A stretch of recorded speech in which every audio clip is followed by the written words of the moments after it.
semua. Yang saya hormati Bapak dosen pengampu mata kuliah metodologi penelitian, Bapak Dr. Wenara SSI MPD, dan juga Bapak Syahrial SPD MPD.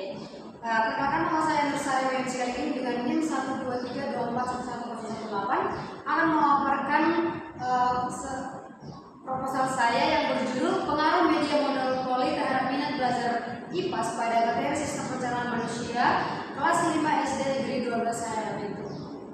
Adapun latar belakang dari penelitian saya yaitu di mana sekolah SD negeri 12 Sadar Pintu ini merupakan sekolah di daerah terpencil yang terletak di Kecamatan Harian, Kabupaten Samosir, Provinsi Sumatera Utara. Dari observasi awal yang saya lakukan, saya melihat 3 kesenjangan yang memprihatinkan. Yang pertama itu 65% siswa menganggap pembelajaran IPAS itu membosankan, dan juga nilai rata-rata mereka itu pada materi sistem pencernaan itu lebih kecil dari 70. Dan juga menurut penelitian beberapa orang, minat belajar IPA materi organ tubuh itu hanya 52%. Saya juga menemukan beberapa kesenjangan atau research gap. Dari kesenjangan tersebut saya menawarkan solusi, yaitu media monopoli edukatif. Selanjutnya, menjatuhkan masalah itu yang pertama, apakah terdapat pengaruh signifikan media monopoli terhadap minat belajar IPAS materi sistem pencernaan kelas 5 SD negeri 12 Sadar Pintu? Yang kedua, seberapa besar pengaruh media monopoli tersebut terhadap minat belajar IPA siswa kelas 5? Dan yang ketiga itu adalah bagaimana respon siswa terhadap penggunaan media monopoli dalam pembelajaran IPAS. Kemudian tujuan penelitiannya yaitu yang pertama, mengetahui ada tidaknya pengaruh signifikan media monopoli terhadap minat belajar IPAS kelas 5 SD pada materi sistem pencernaan. Dan yang kedua itu mengukur besarnya pengaruh atau efek sains penggunaan media monopoli terhadap minat belajar siswa.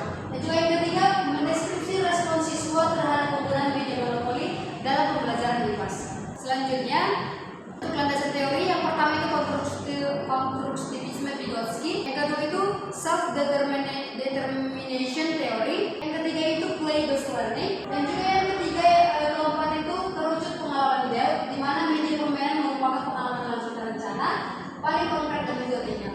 Selanjutnya, penelitian terdahulu di indikator minat belajar ini saya membuat 4 indikator utama, yaitu yang pertama perasaan senang, ketertarikan belajar, perhatian, dan juga terlibat aktif. Dan ini akan saya ukur dengan instrumen yang terdiri dari 30 butir soal yang mengukur keempat dimensi utama tadi.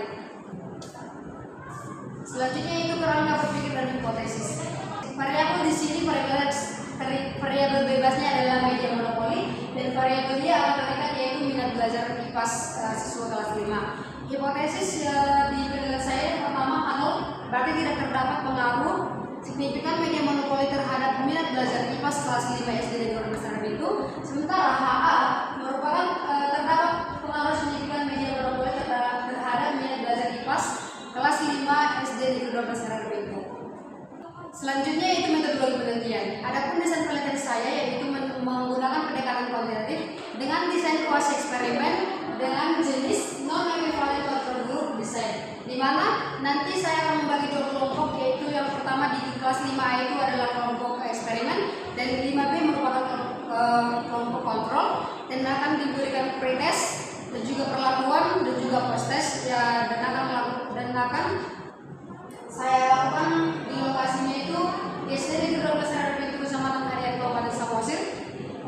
Populasinya itu merupakan seluruh siswa kelas 5 SD negeri 12 Sadar Pintu tahun ajaran 2025-2026. Adapun teknik sampingnya yaitu teknik sampling jenuh. Semua anggota populasi menjadi sampel, jumlah populasinya juga kecil, karakteristik homogen. Pembagian kelasnya itu adalah kelas 5A sebagai kontrol kelas eksperimen, dan kelas 5B merupakan kelas kontrol.